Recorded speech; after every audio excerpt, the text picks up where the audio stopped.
All right, everyone. I want to welcome you to Work Smarter Using Tech. Like I mentioned in the email, we're going to start promptly at 1 o'clock, and it is just a little bit after. So we're going to get rolling here because I have a lot of information that I wanted to share with you. So hopefully all this works well. You'll have to bear with me a little bit. I'm not the most savvy person with PowerPoint, to be honest with you, which is kind of weird for a tech person to be not savvy with PowerPoint.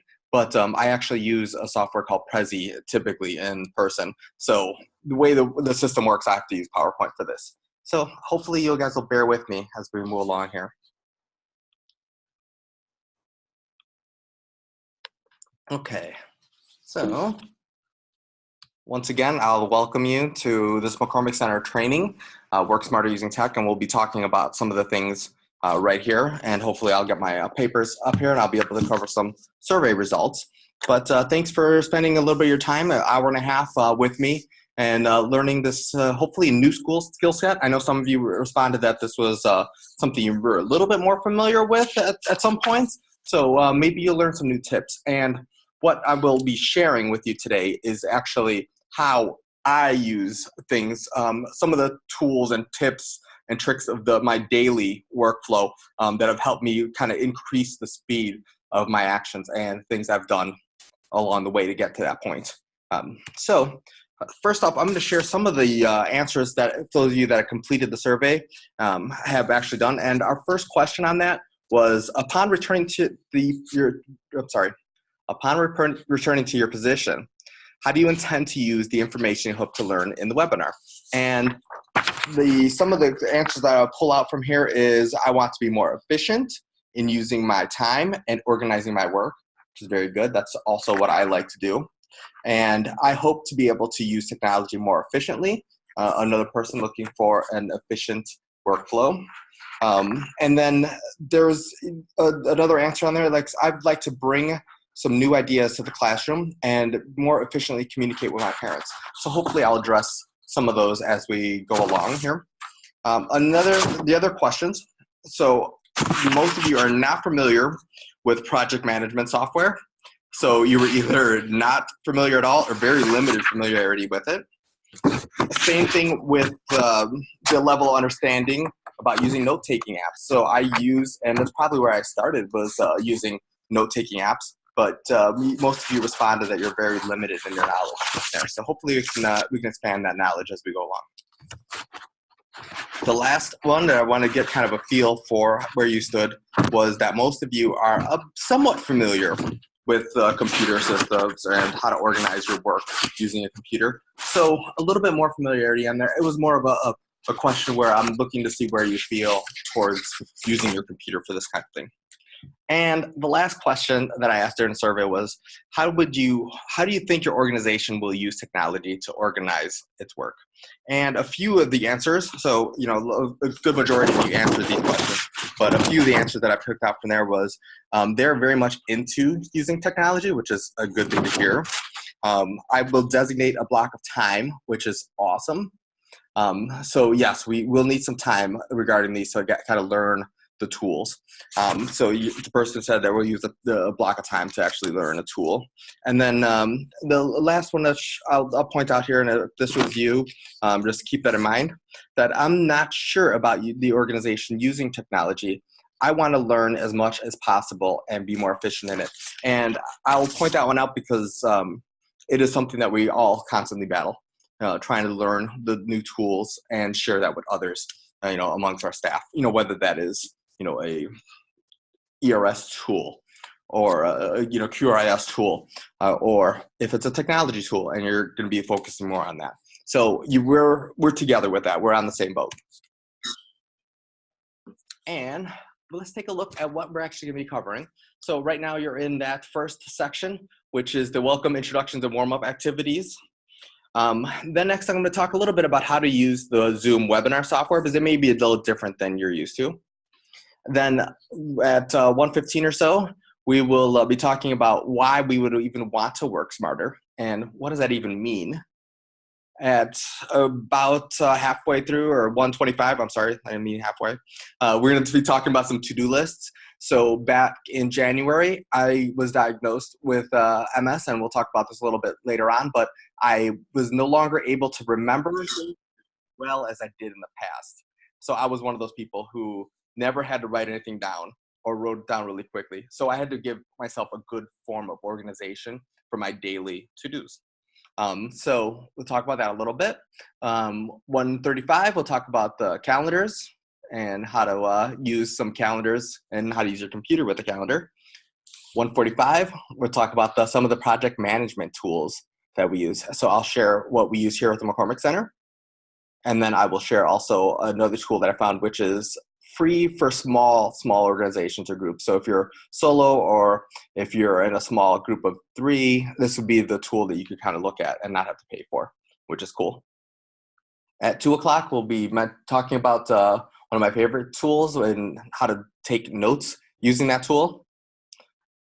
2:15, talk about some of the tips and tricks that I do to automate my workflow so that maybe I don't have to do things all the time in person. A computer or a robot basically can take care of that for me.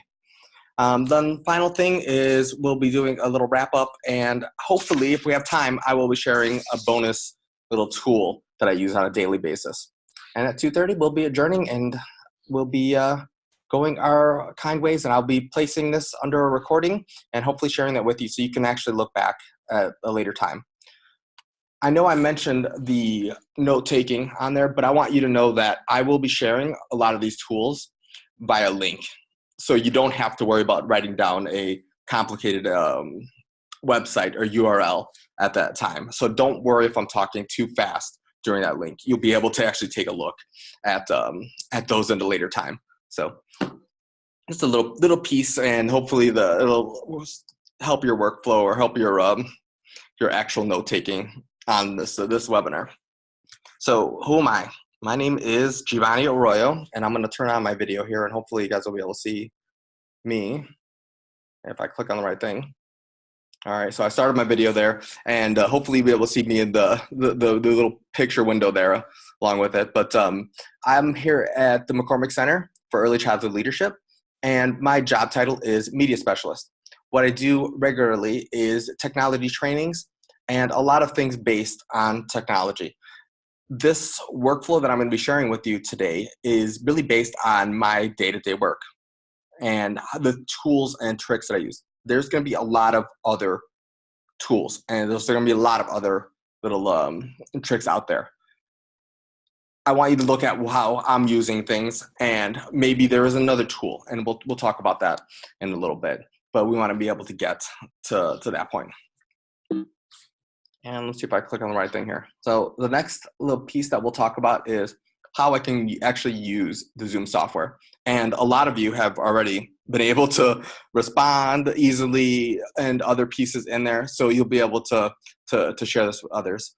But this is our basic Zoom panel, and hopefully you're seeing this in the background. It's a little different than what I'm seeing, but this was the software piece. So this part is kind of a piece, if we have some problems with computer audio, we might want to switch to phone audio at some point. If that happens, this is how we can actually do that. We can join by phone also. But I like the computer audio, and I like the way that we actually can interact with that. So if you're on the phone, welcome. I can't see your name, so I might not call you out by name. Well, the next piece is our audio. So this is what I used to mute myself and to unmute. So you're actually able to hear this piece. So right now, I should have muted all of you. So you're going to need to press in the bottom left-hand corner the audio button. So you'll see a little cross across it. So basically a mute button. So you may actually be able to see that in there. So click on that if that's if I'm not able to hear you, and there will be some times where I might ask you to talk, or maybe you'll want to say something to me. So that's a piece in there. And I'm gonna, let's see, some of you are unmuted right now, so I'm gonna probably mute you at this point. All right. So there we go. Now we're all muted, hopefully. And let me go to the next slide there. Next is going to be the video.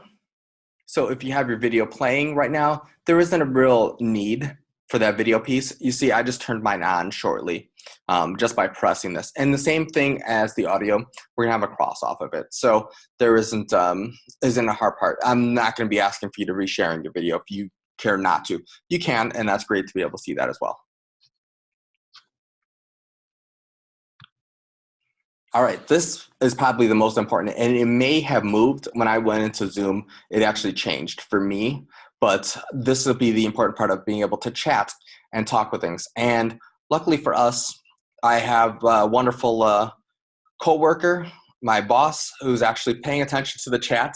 So if you have something to say that is relevant, that is timely on there, make sure you put it in the chat, and Lindsay will take care of bringing it up. And there is any points on there, I want you to actually bring up the questions as you think of them. So go ahead and do that. Lindsay will kind of filter out if we're going to be talking about it in a minute or not, and she'll let me know if we need to address something at that time. And I do want to address it at the time if it is a pertinent question.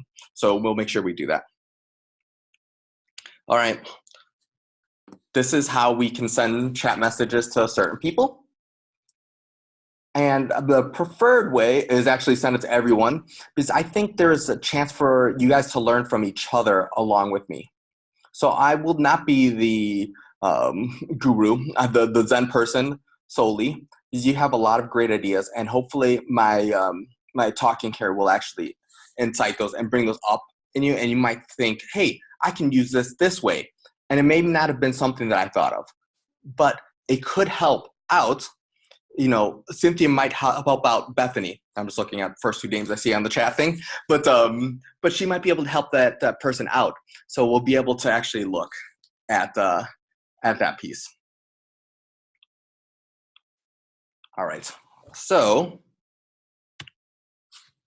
sorry, I'm switching between screens. My first kind of question for you is, do you have any fine-tuning experience with your workflow? If so, how? And what tools do you like to use? And this one will be kind of an exercise for you to be able to use that Zoom chat feature. So go ahead and click on the chat, and it may be under more now and chat. So that's where it's appearing for me. So go ahead and fill out and put some answers in there. And I want to see kind of what your experience is. And do you know any ways that you can fine tune your workflow?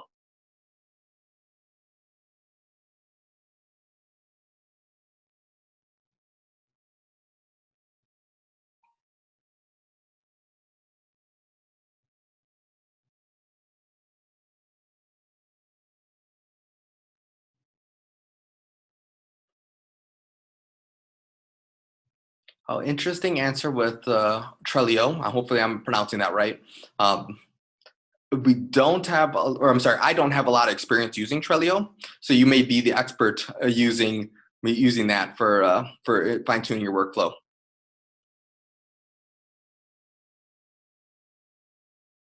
So it looks like a couple of you have Calendar, Google Calendar putting it on there, and I'm actually going to show that second because that's my preferred calendar method as well.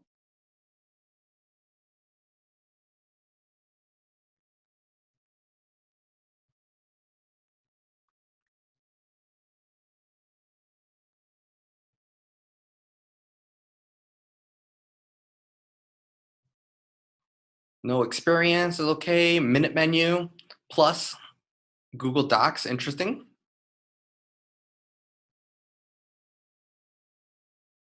A lot of calendar users, a lot of Google Calendar users. So that's a good thing to see.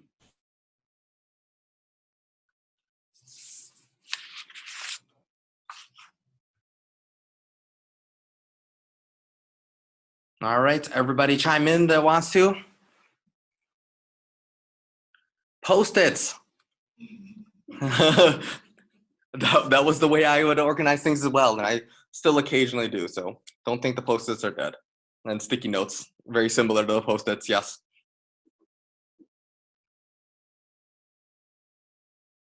Awesome. Good answers all. Pleased to see that you do have at least a little bit of experience in there using Google Calendar and such. So that's a good start. All right, so I'm going to read you this quote, and it goes, "Everything that happens in the universe starts with intention." Kind of a generic quote, but I want you to think about that as we go along with this. And there is a lot of intentionality behind what I do. And this isn't just for tech's sake. I'm not going to be using the technology just because it's cool, just because it's new. I actually want you to think that there is a reason behind this. And our reason is going to be, why do we want to work smarter? So it's a question I have in the back of my head whenever I'm looking at any of these tools. And what does that even mean? So I will throw this question out to you. Why do you think we want to work smarter? And then along the same lines, what does that mean? And what does it mean to you?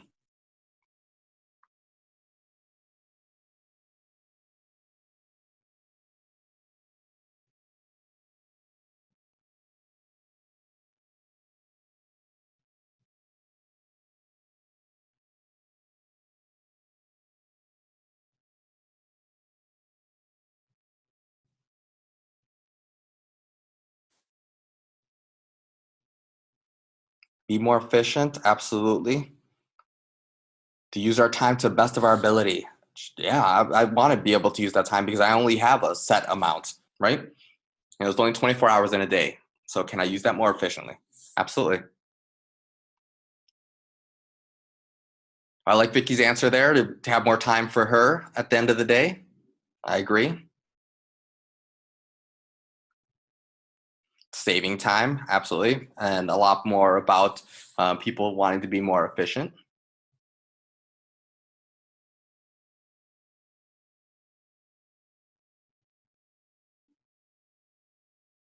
Be more professional. I like that answer.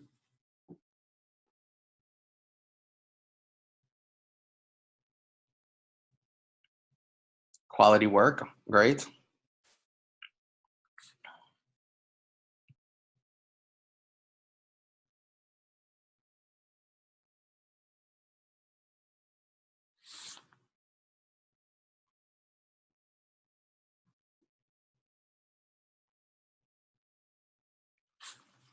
So, Cynthia, can you unmute yourself, you think? So I'm going to ask you a question directly here. Oh man. Sorry. Yeah, sorry. Yeah, sorry you have to say something live. But you put down in the comments here that you want to be more impactful. So what do you mean by being more impactful?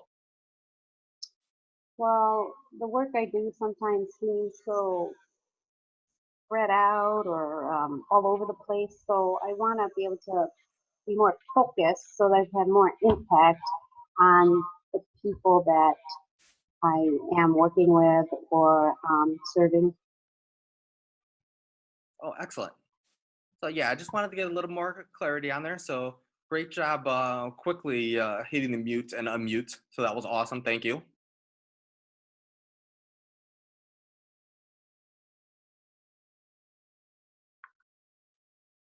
Anybody else want to chime in? I promise I won't call you out unless I will call you out. So.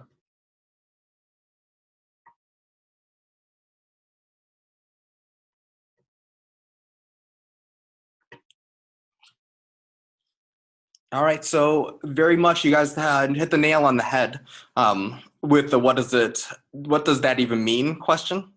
Yes, I want to be more efficient. I want to use my time more wisely. I want to have more time at the end of the day. I want to be focused. So very, very well said, all of you in the chat, even if I didn't call on you directly to speak out loud. But that is what I meant by this. That's what I am actually what this webinar is going to be about.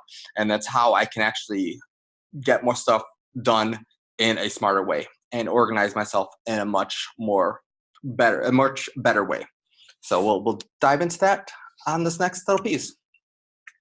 All right, we're going to talk about some of the to-do list softwares, and there is I would probably guess like a billion if I were to round things off to-do list softwares. Every company has one out there. I think there's just a gazillion different ways to be able to do this. But this is the one that I have actually used, and I like it quite a bit, and that is Postit Notes.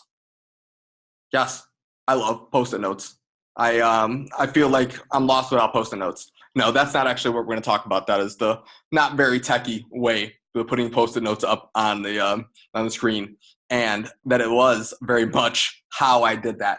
I would actually put Postit Notes up of things I had to do around my computer screen, and that's how I would focus on that little piece. What I want to share with you is a software company that is called ToDoist. I like to say ToDo List all the time, but it's ToDoist. And how I actually can use this. So I think at this point, I might switch off the PowerPoint and show you ToDoist in the background. And remember, this is actually my personal ToDoist.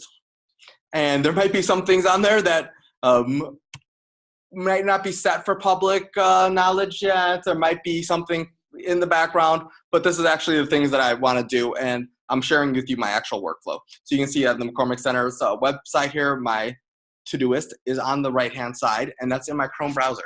So I'm going to click off my PowerPoint and show you that in the background, and hopefully all of you can see that just fine. Lindsay, is that showing up for you? Any chance? Is it sharing that or the background? It's sharing the software. Good. Okay, so ToDoist is an actual to-do list company and software out there. You can go to todoist.com and it'll direct you to the URL. But I want to show basically how simple this software is to use. So as of right now, I'm looking at my little menu for today. And that's what's most important for. What am I actually needing to do for today? And I'm going to actually hit this plus button and very simply type in, present webinar. And I can say what date I need to do that on, what project it needs to be in. So it could be used in a whole mess of different ways, but I tend to use it as just a simple rundown of the to-dos I need to do today. So I'm going to add a task on this, and then right in the today screen, I'm going to see present webinar. And that's what things I need to do. So today I'm going to be presenting my webinar, and I'm going to check it off. And very simply, it is a glorified version of the Postit Notes. So instead of taking it off my screen now, I'm clicking it to take it off my screen. So that's no longer a thing I need to do today. I'm already in the middle of it, so we're going to be looking at that piece. And I'm going to go back now to my PowerPoint and hopefully be in the same place. Okay. Why does Giovanni like this so much? Why do I think this is a really convenient thing? Like I mentioned, back in January, got diagnosed with MS, and one of the trade-offs is that my mind just doesn't work quite the same way as it did in the past. And before, you could just tell me something, and I'd remember to do it. I didn't remember for a long time, and a lot of people, and I initially thought it was old age, but I had to write down things a little bit more than I had to. I had to keep track of doing things in a little bit better way. And this is one of the ways that I implemented doing this. Actually went about organizing my to-dos, my daily things that I needed to do. So I would actually be able to knock off and be able to complete a checklist on there in a timely manner. Now, this has really improved what I need to do because I'm able to check those things off, and I don't need to remember that I need to do things like present webinars and that kind of stuff during the day. So, Gio, as you're going through these different tools, can you share whether or not you can have them sync across like the different mobile devices, such as your phone, iPad, your computer? How does that all work? So Lindsay's actually one step ahead of me. Linda, on our questions. Oh, excellent. So I don't know if you all could actually hear Lindsay. She's a couple feet away from me, so you might not be able to hear her. But she was asking if the To-Do List or some of those softwares actually sync across multiple devices.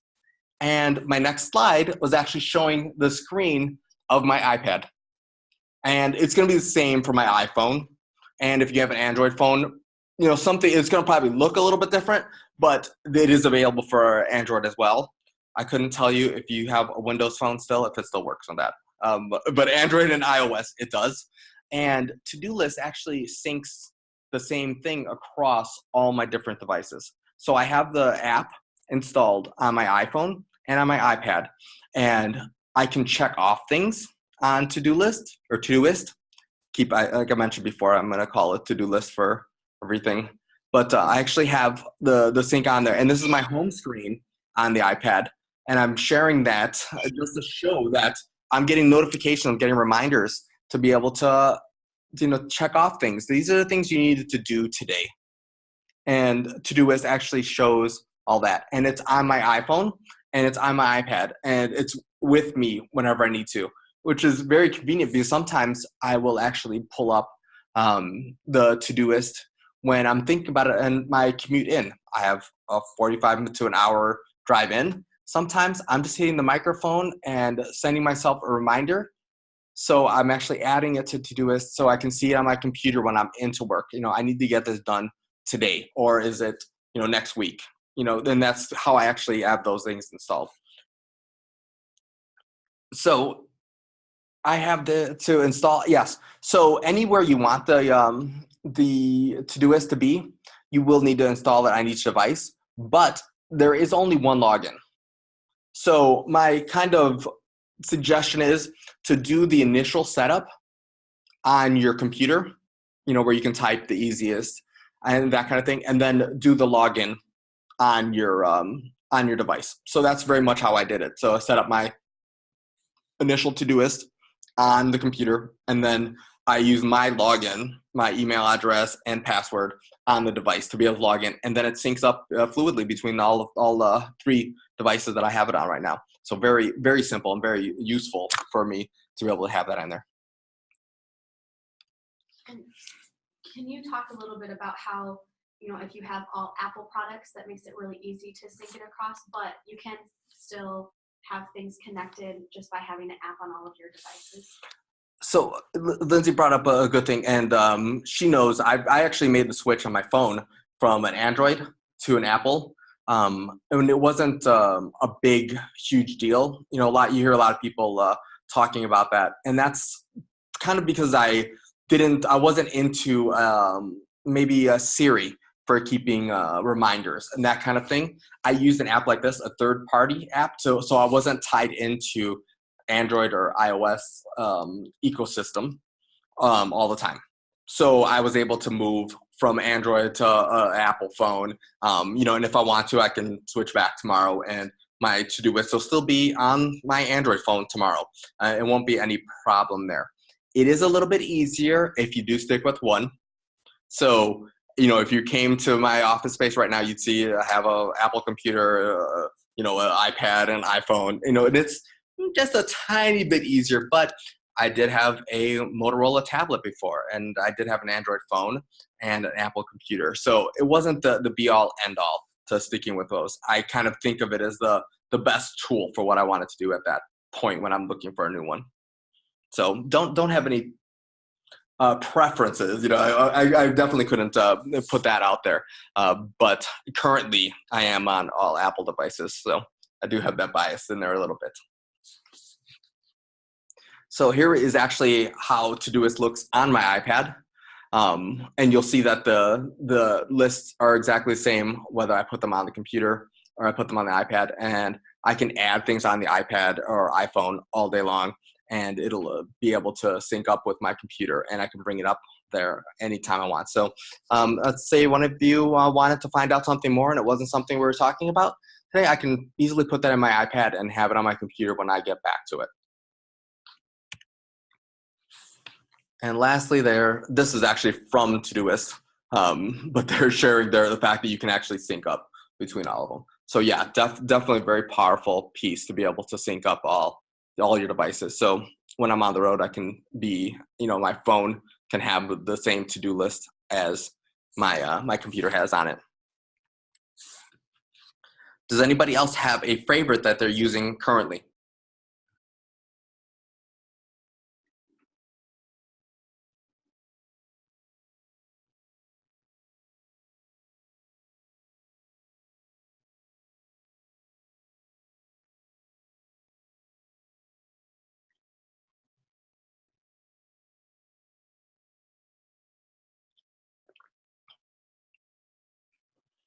Is Todoist everybody's new favorite? Is that what I'm getting from here?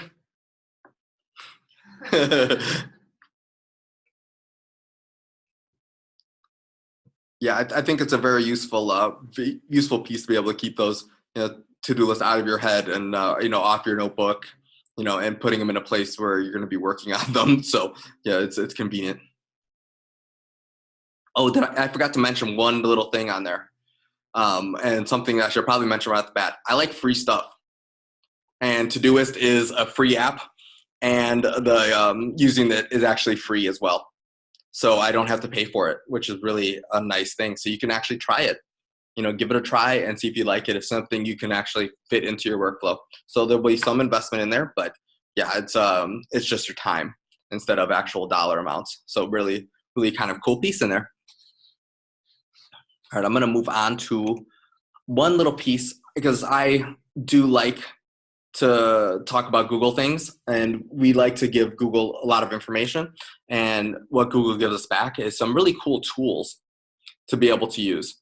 And one of those is in Gmail, they have something called tasks. So we can actually do this on there. Now, for us Apple users, it does not work across the Apple devices. It may work on the Android devices. I'm not 100% sure because I was not able to test it to let you know that it worked or didn't work.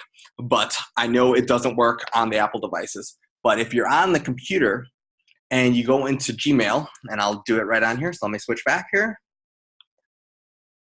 In the left side where it says Gmail, if you click there, and hopefully it comes up for me.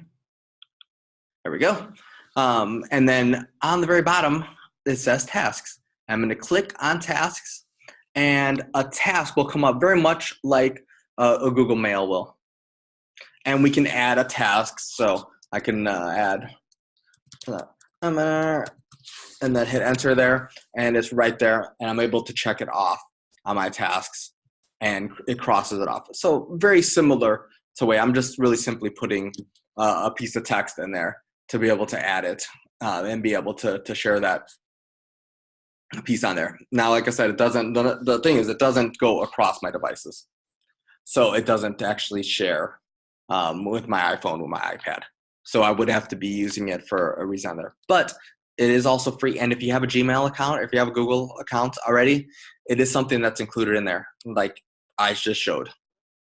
So hopefully it's another option on there. And like I mentioned, there is a ton of to-do list options. So make sure you find the best and what's going to work the most efficiently for you.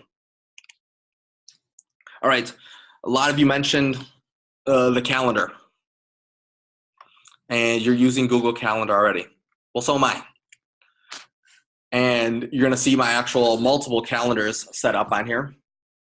And you'll see that I have some of the McCormick Center's calendars on there, some art events on there, my personal calendar, because I have 2 daughters that like to keep me really busy, and their events on there as well. So you get a little behind the scenes look at my calendar and how I can kind of organize things.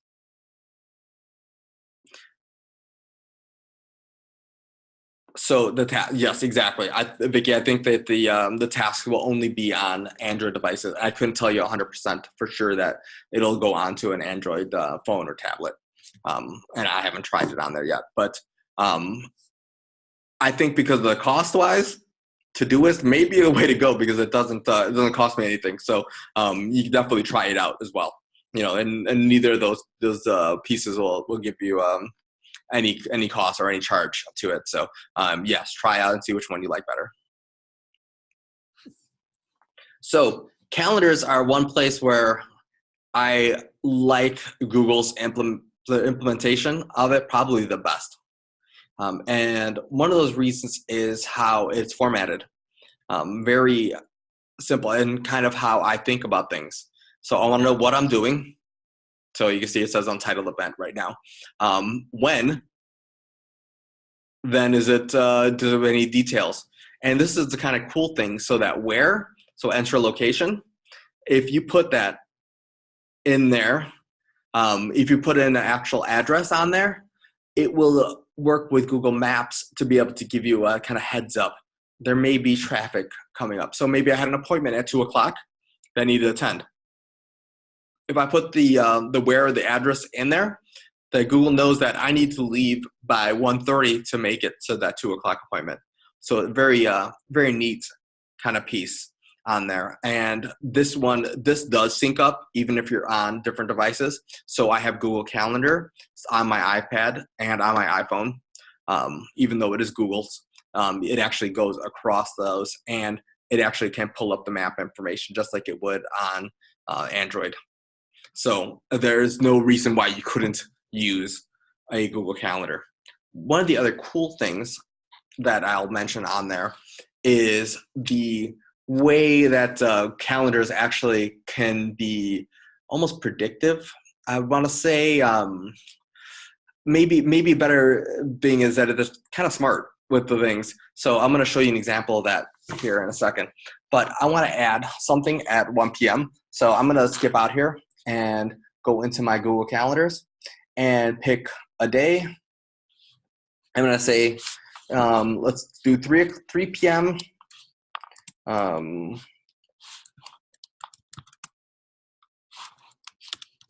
To office, I guess.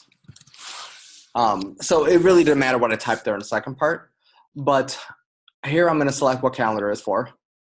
But today I'm going to do this. So the really simple one line of text, I'm going to say create, and it automatically puts in, if you use the time, so I said 3 p.m., it automatically puts that in at 3 p, head to office. So it knows at 3 o'clock that I need to head to the office.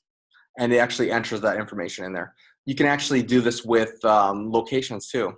So if I put in, and I'm going to be bad about this one, hopefully, because I didn't try it beforehand. But I'm going to say 3 p.m. Meeting and you know what? I'm going to give myself just a little bit more of a hopefully a little tip there, but hopefully I get myself created here. So it's going to say I have a meeting at National Louis University, and I should have probably entered in all the information because it didn't come up. But if you do have a, maybe it is on Michigan Avenue or a piece along those lines, it'll actually fill out some of that location information for you. So Google kind of connects and knows that the map information's in there. And regular calendar, so let's toss this one out. Any questions on the piece before I move on with the calendar at all? The tough part is that we here at the McCormick Center use Outlook calendar quite a bit. So I do have to double enter things. So I may have a meeting invite on Outlook calendar, and I have to put it into my Google Calendar. I do it for kind of a ulterior motive, I would like to say. So I have a Android watch still, and it sends me reminders when I have meetings via Google Calendar, but it doesn't do the same with Outlook. So I double enter it just so I get the reminders on my watch. So it's kind of like I said, ulterior motive for that. But I'm able to put them in there. It doesn't take me a whole lot of time, as I can actually copy and paste the information over.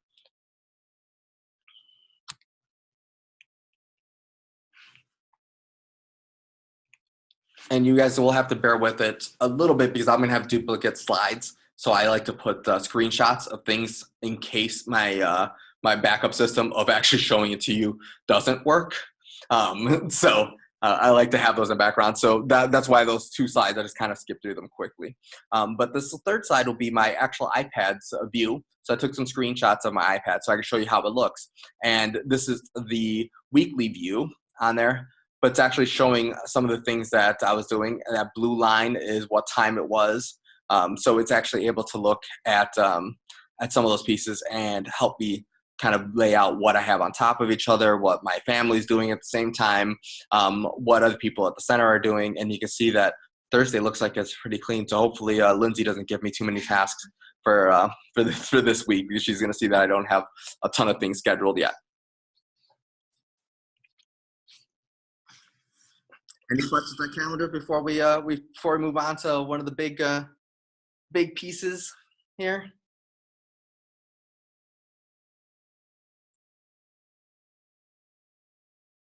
Should I count it down? The going once, going twice? And I'm not surprised because a lot of you had experience with Google Calendar, so you might not be raising a lot of questions. And like I mentioned with the to-do list, there is more than just Google Calendars. Obviously, Outlook calendars. Yahoo's got a calendar. Every basically email program's got a calendar available. So find one that you really like and kind of stick with it. I really like Google Calendars, so I'm using that all the time. All right, moving on to one of my, I want to say newer favorite things, but something that's helped me organize a lot, and that's going to be our project management tools. Like I mentioned, at the McCormick Center, we use one, and that is basically I would want to say the industry standard almost, kind of a tool that a lot of organizations use, even ones outside of early childhood. Corporations use it as well, but that is going to be Basecamp, and for us, it is going to be Basecamp 2. And I'm showing that in the background, so it's showing me a calendar view on it. And there's going to be some overlap of things, so I could be using this as a to-do list. The reason why I use the multiple is that I like to have it display my personal to-dos, and I've gotten down to silly things like I have to pick up milk on the way home, and put those on my personal to-dos. And my coworkers probably don't need that in Basecamp. They don't need to know that Giovanni needs to pick up milk on the way home. But it is going to impact how I'm doing things, and I can at least check it off then, and I have that reminder list. So you can actually use that. And I have it filtered out so that might be some personal, there might be some work, and I have the actual to-dos on there. So that is one way the Basecamp kind of lives in there. The other thing that I really like is that it gives me a view of my projects and things that I need to do with those projects. Like I've said at the very beginning, this is a project management tool. And I think I have Basecamp up in the background. So I'm going to show you some of my ongoing projects. But I'm actually able to, and it has saved Lindsay and I a ton with email. So we're able to talk to each other, share documents with each other, and all keep it organized in a very nice and efficient way in this project management tool. So we go down there and we look at my tech work. And let's say I have network drives. So I'm going to show you a little bit of this piece on there, but I don't think it'll be too much of an issue. But I wanted to keep our network drive addresses in a place that we can easily get to it. I can copy and paste text. So as of right now, if somebody emails me that their network drive isn't working, I can just copy that network drive and say, okay, here's this one, and copy and paste this into an email.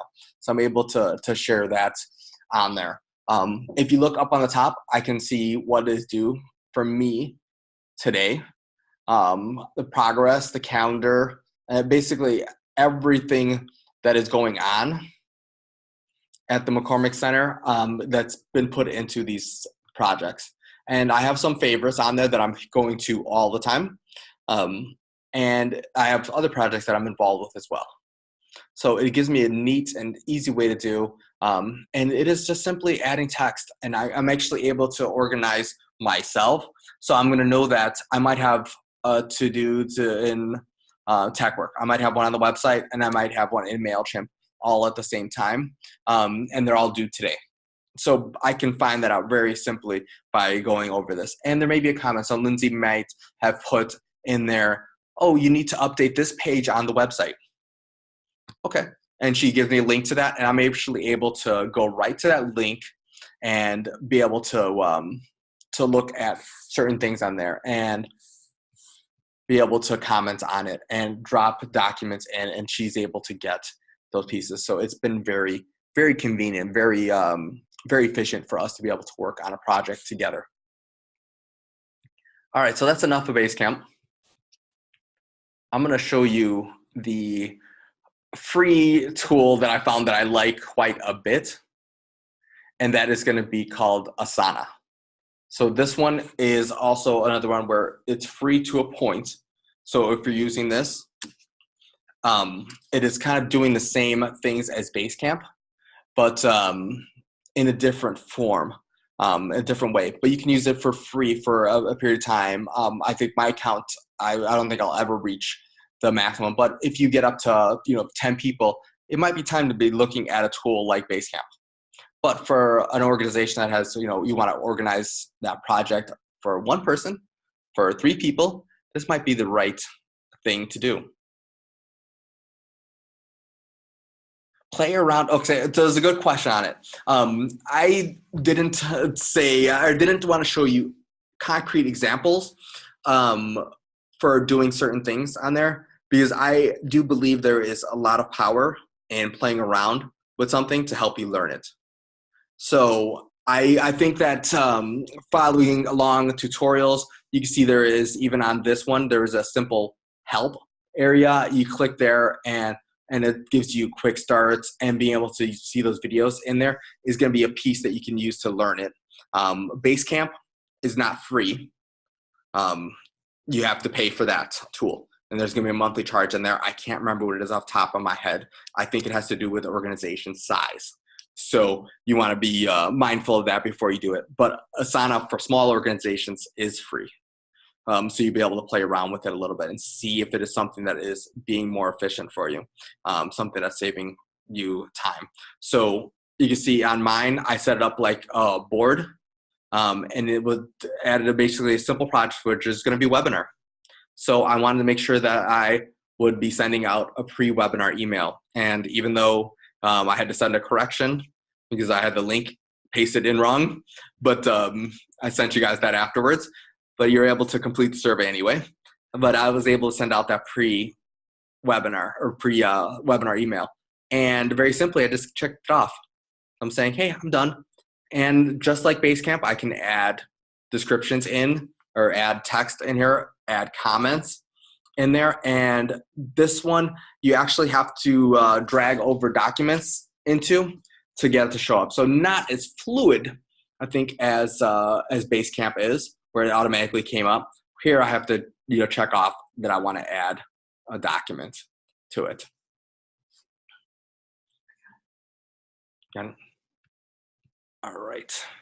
I'm going to show you that this is kind of cool with Asana, because I'm going to hopefully head back to my PowerPoint and share my iPad screenshot.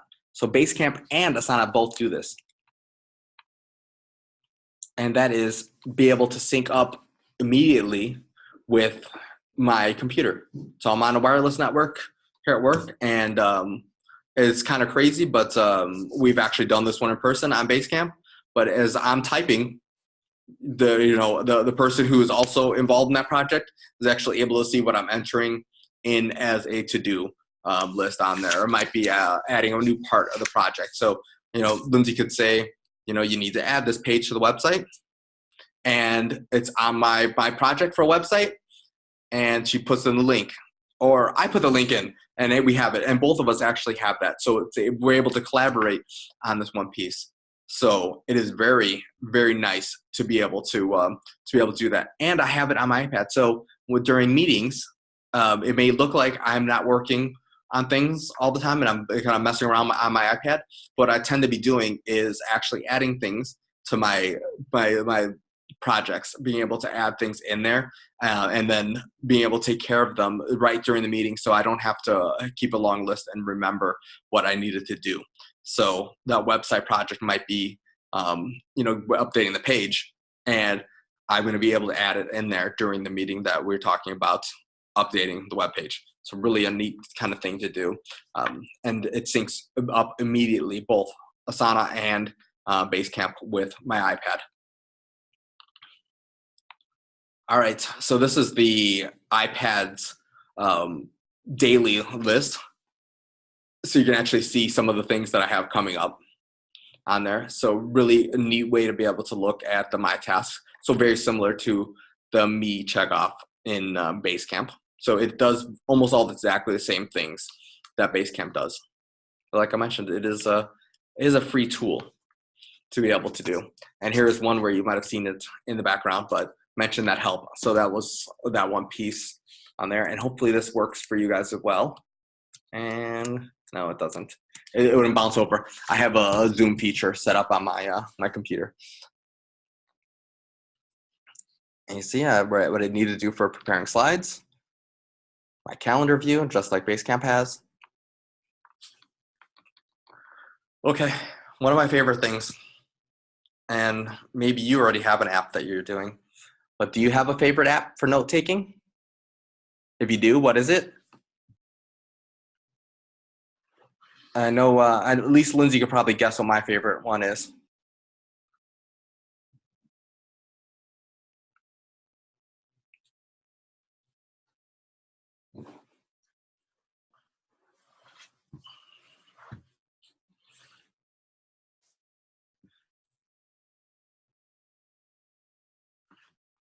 And besides project management, this might be the other thing I'm doing during a meeting, is I tend to take notes directly on my iPad. Anybody want to take a stab at what my favorite note-taking app is? Don't have one? Okay, that's all right. Cindy uses notes.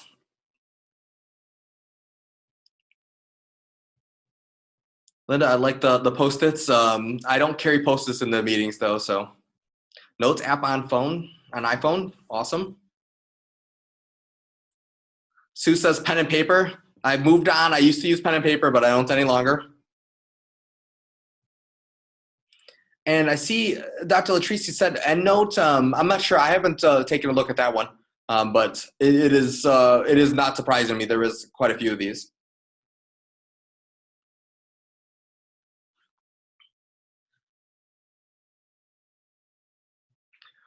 Word-based. Got it.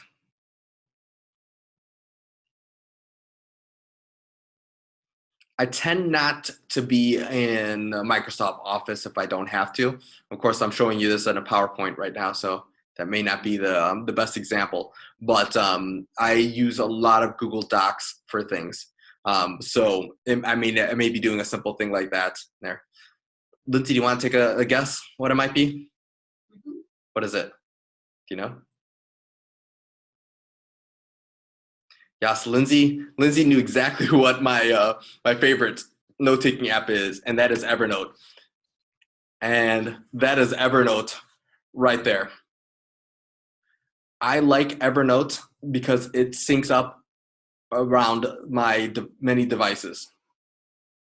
Now, Evernote just recently, this past summer, changed it. So now it can only sync up. So I have it on my computer, or it's there in the computer, and on my iPad. Now it will no longer sync up with my iPhone because they went to a paid model from a free. So you're able to do it with the one device extra if it's free. After that, you do have to pay for it. And I chose not to pay for it yet. There may come a point where I'm actually going to be paying for the usage of Evernote. But right now, I'm still okay with the free option. And you can see right in here that I'm able to, with my iPad, to take meeting notes. And unfortunately, for a lot of you, this probably doesn't make a whole lot of sense. I also take notes really weirdly, so I just write random fractions of sentences. So for even my coworkers, the notes don't do them a whole lot of good. But I can actually take screenshots. So I use the iPad's camera to take pictures and add those to the notes. So there might be a whiteboard. That's the example we're using here, where we wrote down the design ideas on a whiteboard, and we're able to actually take those down there. So that was during a meeting. So I kept the notes on there, and very simply, I called it what the meeting was about and the day it was on. And what I needed to do was put it in there and took a screenshot. And I'm going to have to double check on there, but I think I have it in the background. I'm going to show you some really neat pieces on there. And let's see if I can get to it. Evernote. Okay, so I brought up something that I do all the time, And it doesn't have to do a whole lot with the collaboration. So maybe the meeting notes could lead to that. But an example is in the mornings before I head off to work, I'm going to be dropping my daughters off. I like to take a look at a whole lot of news, a whole lot of information. And I try to get as much information as possible. And some of those may play into my workday. So making videos is part of my workday. So I'm going to take down a note and save a note regarding an article I saw. I may not be able to read it at that point in time, but I do want to get back to it. This one I happen to read at the same time, but I wanted to save it. So I'm able to go into my notebooks and actually click on different things. So the McCormick Center, there's 76 notes on there, and I'm able to see all of those notes from the McCormick Center. Oh, you guys get my our password for Zoom, but little different things. So I'm able to save those, and then I can actually share them with people very easily right through here. So I'm able to say, hey, let's go up in the top right corner and share this by email, and then I can just enter in the person's email, and they're going to have the same note that I did. So I've used this with employees in the past. So we've shared things that at the time we may not have needed for everybody to have, but let's say that password is a good example of it. So we have a generic password for Zoom. I'm able to share that amongst any staff member who needs it at the time, and I'm actually able to find it really easily. So I can cancel that and go into search, which is really cool in Evernote. So it's searching in McCormick Center. So maybe I want to be doing a search for generic, and I'm just going to enter there. So right off the first thing that comes up is that password. So I can organize all of my notes and be able to share those if I want to, if I need to. It's a great tool to be able to save things in and help me organize and find things later on. And there's probably going to be some notes that are going back to 2012 in here, and I might not need those. So there's 2015. I might not need those at that exact moment, but I can look back and say, hey, back on the 15th of, the 2015, I had made a tech wish list. Let me send that to Lindsay because we might have some of those same things right now. It might still be on the wish list to be able to do. So I can say, well, we'll send this tech wish list over to Lindsay, and I can share it by email or link really easily with Lindsay. But maybe there's an article that I want to share with people on Facebook, and I'm going to be able to capture this and save it in the background and then say share. And let's see, it looks like I did share things with Lindsay before. And I can say Facebook, and then it's going to bring up my Facebook account. And you can see down in the bottom left corner, I'll drag it up to the middle so you can see it a little easier. So I can say, should I use the gray hat SEO tactics on my website? I'm not going to share this one because not going to be terribly relevant, and it's probably old. Yes. Go ahead, Lindsay. Can you talk about how to determine which level people should buy, not just this app, but any app that Sure. has different levels? Yes, for basically all of these apps that I'm going to be showing you have the basic, which is going to be a free level. Now, that may not be the best level for you. You may want to be into the paid monthly accounts if they have that. A lot of organizations or a lot of app companies now do monthly kind of thing. But at the very start, I would start with the basic and that free one and see if it is something that you're going to be implementing and putting in to make your life more efficient before you step up into that next level. And then determine, hey, maybe I just need to share this with 3 people, and that puts me in the silver level, or a next tier level. So I'm saying silver, but that's just could be any term used on it. But maybe that puts me in the first paid level. Maybe it puts me in the 3rd paid level, and I need to pay $28 a month instead of $22 for the tier down below that. And then just kind of looking at what I need to get my job done. And, really looking at that and how to be efficient with things. So we're going to be looking at that. And really, like I said, start with the free version before you start paying for things, because you want to be able to explore it and seeing if it's something that you're going to use. I don't really want to be, pulling money out of my pocket if it's not something I'm going to be using regularly.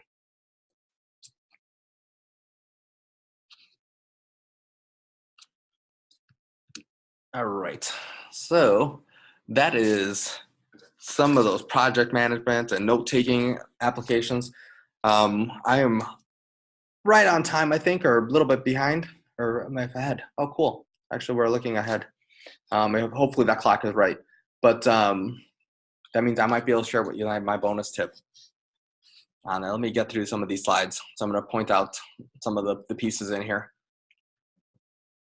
Okay, this is a good one. This is one I didn't show with you, but this is how it looks on my iPad. And it's syncing up directly on there. So in the mornings, I'm usually on the iPad, and that way I'm saving articles on there. And one piece that I didn't mention to you is that in Google Chrome, there is plugins that you can do for a lot of these. So I'm going to bounce back 1 second here and show you this, but let's go to Google here, and I'm just going to click this one as a random piece. I know it comes up fast, but there is a plugin, and you'll see it on the top in my toolbar here that I can clip to Evernote.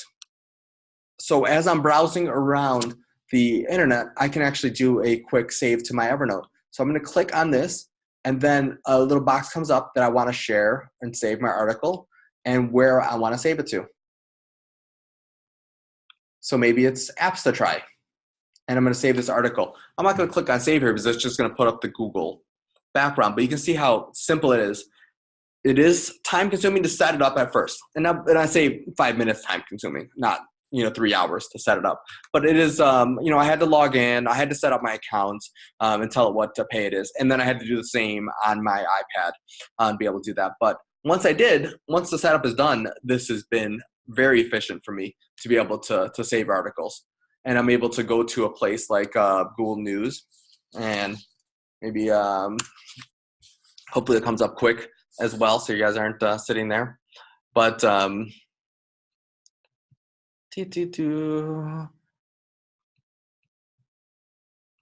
oops. So just randomly picked an article, but I'm able to actually go and clip this and save it to my Evernote. And I know that's why I was laughing right off the bat. I know I saw which one I clicked, but I'm actually able to save it on there and then organize it by a certain one. Maybe I have a Trump impeachment folder set up. I don't have one in here, but we're actually able to save it in there, and it's able to save an article that I was interested in to my Evernote, and I can actually get back to it at a later time. There is a ton of other note-taking apps, much like Evernote, but I have found it to be kind of the most convenient. And Lindsay knows that I have it on my iPad's home screen, so it's almost the very first thing that I use it that much in my day-to-day workflow. So it's been a really, really beneficial thing for me to be able to speed up that kind of thing. And when I'm out there looking around, I'm actually able to save things for later. Maybe I'll have time to read an article later on.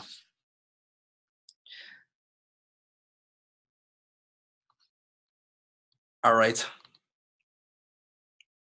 So somebody mentioned the Google integration on there.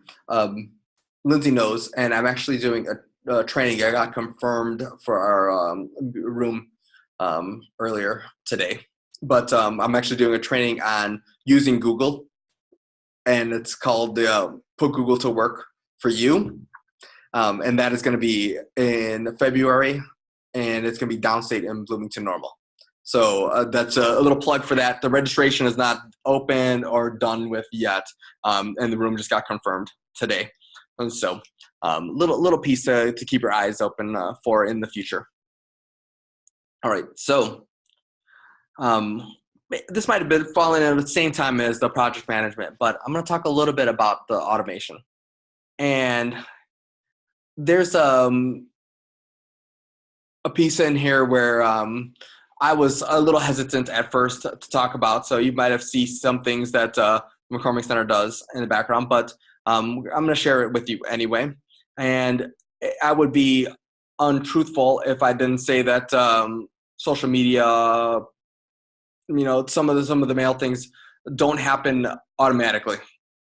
And there might be a robot behind the scenes that's actually doing it. So, if I post something on a Friday at 10 o'clock at night, I probably was not on the computer at 10 o'clock at night on Friday. I do have 2 little girls, so they make me fall asleep well before then, I think. It's just kind of the behind the scenes of some of the things. And one of the tools that I really like is called Zapier. And this lets me integrate things amongst themselves. So I'm probably going to show you this live, but Zapier lets me do things even in Google Docs. There is a ton of different applications on here. But if maybe I set up a Google Sheet, and that Google Sheet is for collecting financial information or payment due dates. We'll use that as an example. And I'm going to set up a Zapier so that it is putting on my calendar a reminder automatically that if a due date is coming due, then it's going to do a reminder and it's going to send a notification to my calendar, to my other pieces. So, maybe Miss Jane Smith has, $100 due for that. So we're actually able to do that with Zapier. So I'm able to kind of integrate 2 programs that might not speak to each other regularly and have them talk to each other in a kind of a efficient way.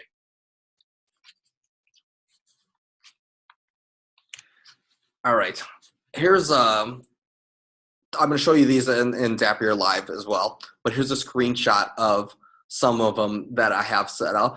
And one of them I'm not using any longer because we have a person who's handling all the social media, and it is not me any longer. But there was a time when Gio would like to go on vacation. So there might have been a time where I'm gone for a few weeks, Well, what that actual automation did was if an email was set up on there, then it would delay. So the 7 you see there is actually an action for a delay, and then post onto Pinterest. So there might have been a delay, and it might have posted on Pinterest. It might have done a couple other things to be able to post some of those social media pieces. So let me show you what that actually looks like. So I'm going to click on Escape here, and then go to my Zaps, and hopefully I'm still logged in.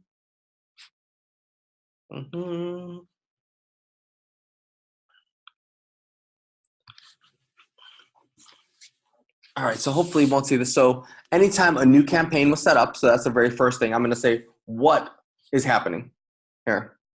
I'm going to do a new campaign, so that's the trigger for it. So anytime a new campaign is set up in MailChimp, it's going to do a delay. And I set up a delay for a certain amount of time. And it should have a template here, so there we go. There's our numbers. So our delay is for 4 hours. And I'm actually telling Zapier what to do there. Then it is going to create a LinkedIn post, another delay, create a tweet, create a post on our Facebook page, and then a pin. So it's doing all of those bits for me automatically when I'm on vacation. So all a person would need to do was actually create the campaign. So it's eliminating a lot of the extra work for this automation. So it's really streamlining my workflow if I need it to happen. And there's other examples of this. There is, like I said, I think they say 750 plus apps in here. So there's a lot of different ways to be able to use this and be able to kind of use the power of Zapier for an automation task like this. And very simply, you guys might have seen that I have one for when the website goes down. If I'm on vacation, this actually says, hey, website is down. What is wrong with you? And I get those emails typically. But I'm on vacation. Do I want to be on a beach somewhere and worrying about our website being down? No, not so much. So maybe this is emailing Lindsay or emailing someone else on our staff that the website is down, and then they'll look into it at that time. So that is one I actually will still use.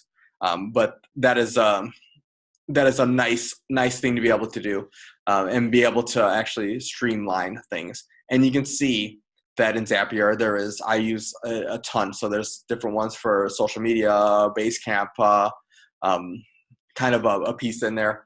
So Lindsay may not have seen this one yet, but this adds it to my to-do list automatically. So I talked about it earlier. So if we add something to Basecamp, it adds it to my to-do list, so I don't have to manually enter it automatically or manually enter it in there. So I'm not typing or copying and pasting. It's just doing it automatically. So that's some of those that you saw were automatically added on there. Zapier is a pay app once you get past 5.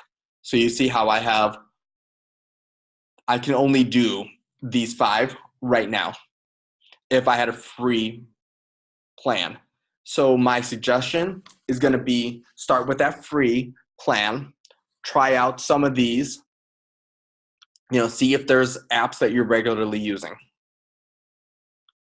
There may be a one here. So, it's if you're on Slack all the time, or you mentioned Trello. So it's very similar to that. And you can actually add different features on there so that there's different notifications and that kind of thing. And see if those 5 might expand and might be useful in other times. So that's a quick and easy way that makes sense to me for automation and be able to do that with it. All right. So, Jay, do you want to talk about Hootsuite? What's the difference between Hootsuite and what's the other one that you were talking about? Next one up. So I will show it to you here, but I like Hootsuite a lot. It has very powerful reporting tools and very powerful kind of next level pieces in there, and you can be used across any social pieces. So Hootsuite was very, very beneficial for us to be able to look at data at some point and to be able to look at pieces on there when our social media kind of reached a plateau and needed to get moved up to the next level with that. And explain a little bit what Hootsuite is for those that don't. Oh, sure. Hootsuite is in the simplest terms, it is kind of an automation tool for posting on social media sites. One of the nice things that Hootsuite does is that you're able to change your views around. It's very customizable. So Lindsay's view might be different than Giovanni's view, might be different than Kelly's view. And all 3 of us can use it in a way that is going to be most impactful for us and to kind of help us streamline things. Another nice piece is that it's for organizations. So I'm able to promote things and Lindsay's able to see the post that's coming up. So she's the marketing manager. So sorry to mention that, but she's able to see that I'm going to be posting it. And maybe the geo, I'm known for this, but I might have a typo in something. Before it goes out live, Lindsay's able to correct the typo and put that into Hootsuite. So very, very powerful for organizations. In Hootsuite, the reason I didn't put it in here was that it is strictly a paid option, and I want to focus more on some of the free options that might lead to using something like Hootsuite in the future. And it might be getting a paid plan for some of these other tools, when you reach that level, but trying them out at first. And that brings us to the option that I'm sharing on here, and it's called Buffer. I like Buffer a lot, and I use it and that's what you're going to see is my personal social media sites. None of these will be the McCormick Centers. It's all my personal pages on there. So I don't use it or I don't any longer need to use it for the McCormick Center site, where Hootsuite is the tool that's behind the scenes there. But for me personally, I don't want to pay for Hootsuite on a monthly basis. I want to use a free option. And you can see there is some limitations. So in Buffer, I can only have 3 social media sites. One of the cool pieces that we can use it for is Instagram, which not every social media tool can use. Hootsuite can, and there is a few others, but not every single one of these scheduling pieces can be used with Instagram. So you'll see that very simply, I'm posting a picture on Instagram using all my hashtags copied in there, a name, and that's all set up for 5:08 p.m. Is that today? Yeah, it is today. So later on this afternoon, it looks like I'll be posting a picture on Instagram. One of the limitations in Instagram is that we still need an interaction for it to happen. So this won't post up automatically. On Facebook or on Twitter, these kind of things can happen automatically. There's no interaction for me. I'm setting up the post one time and it's going out there. On Instagram, I do need an interaction. I do need to make sure I'm logged in correctly, and it needs to go into Instagram from there. Now, will it take me a long time to put all my hashtags and everything in it? Absolutely not.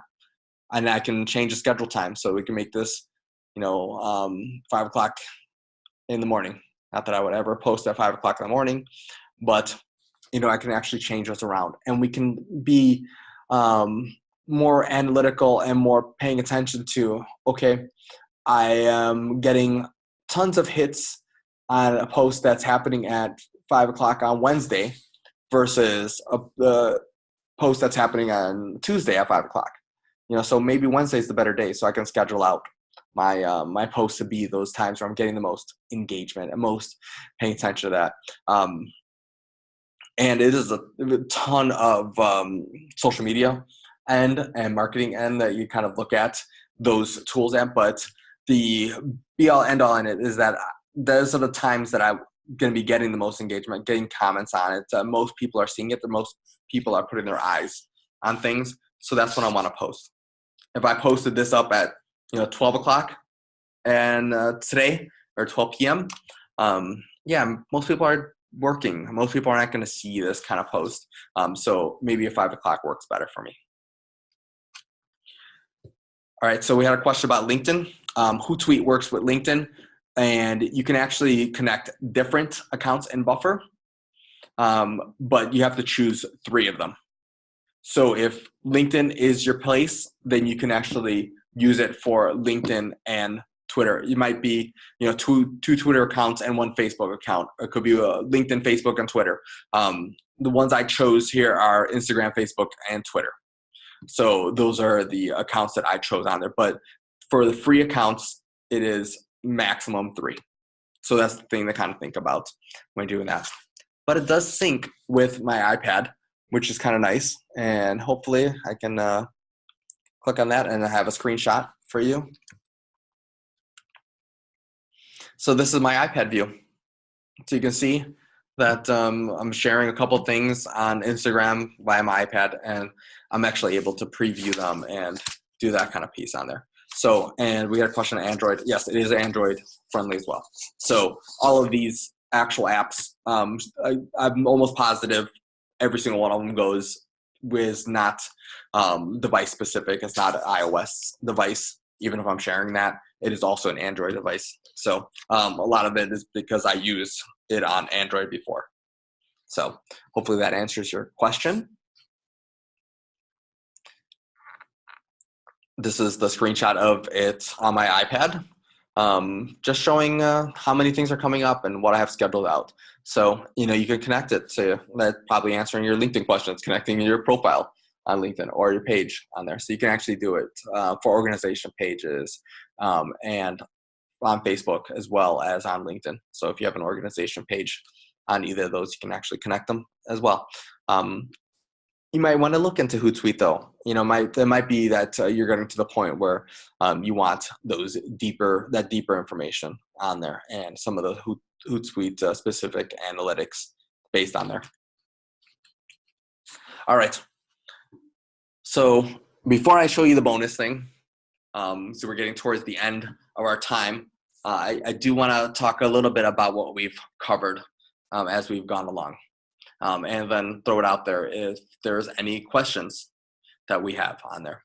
We've talked about to-do lists, calendars, project management, some different note-taking, or I'm sorry, my main one, and I said different, but talk about Evernote, and then some different ways to automate your workflow. I want you to think about these. They're all kind of getting to that same kind of goal. I'm trying to make things that I do over and over again as streamlined as possible. I don't want to be posting up and making sure that I'm posting at 5 o'clock. I don't want to be going onto Facebook at 5 o'clock in the afternoon. I want to be eating dinner then.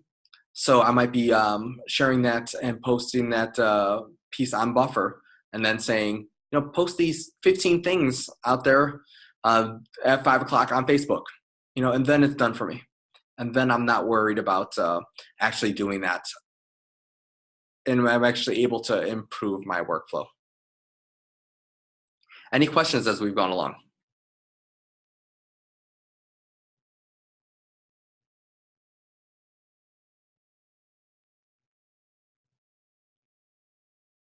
Is everybody anxious for the one little bonus thing that I was going to share?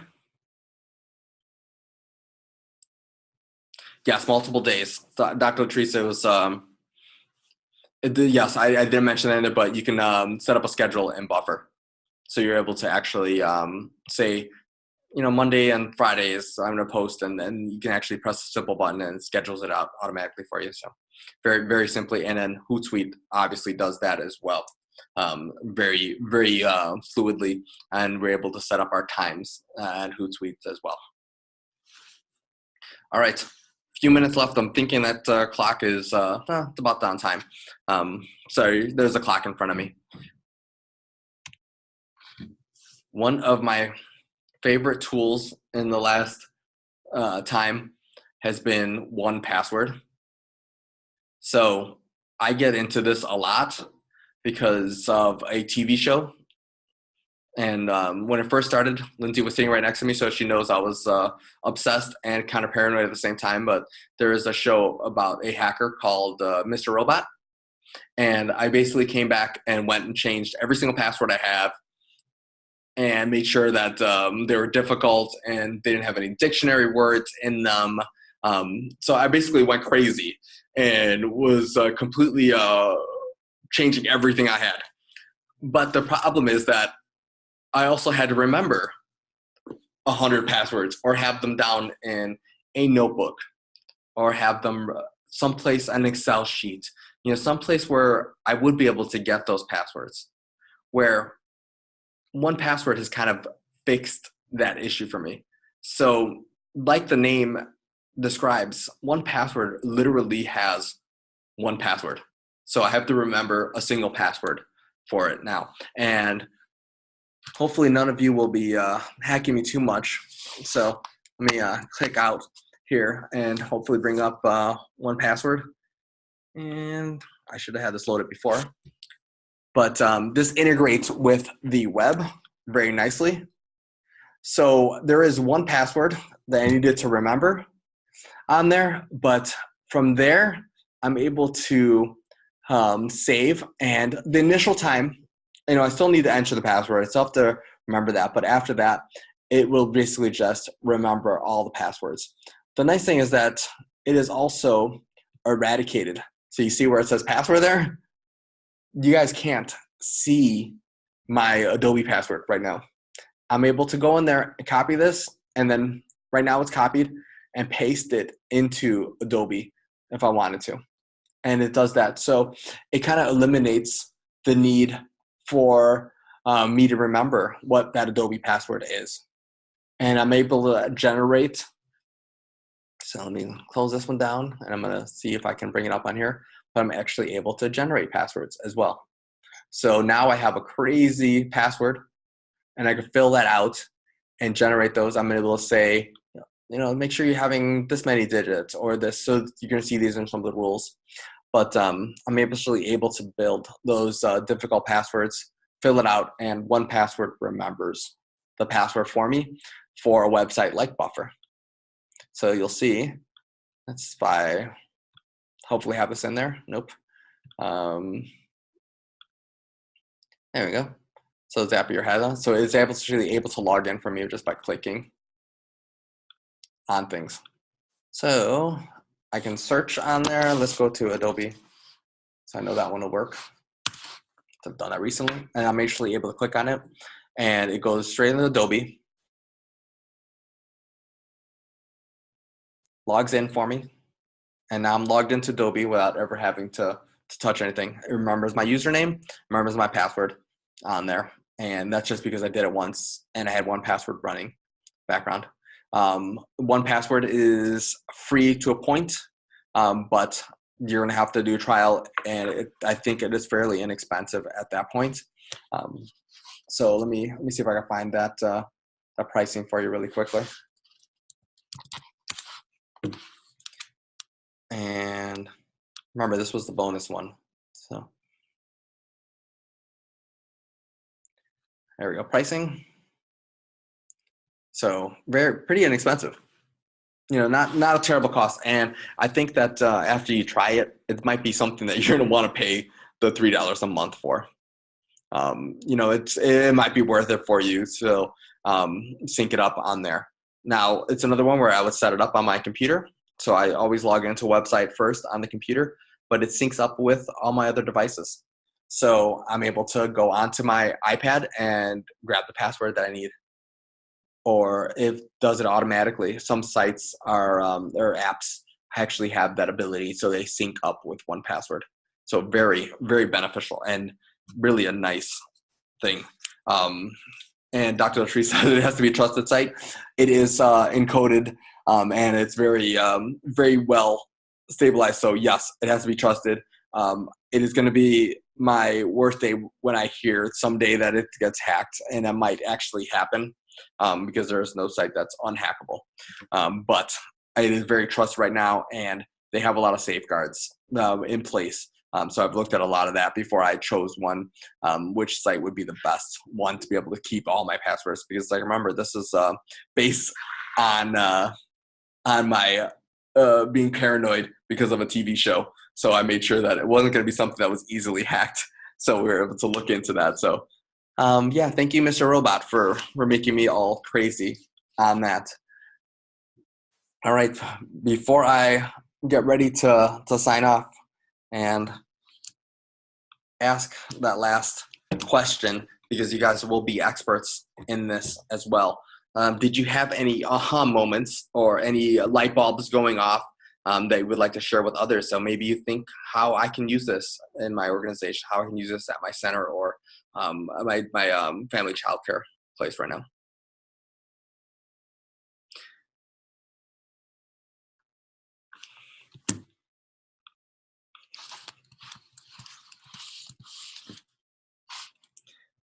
So Dr. Linda said, do I have passwords that are different for every site? Yes, unfortunately, I do have a different password for every single website that I visit.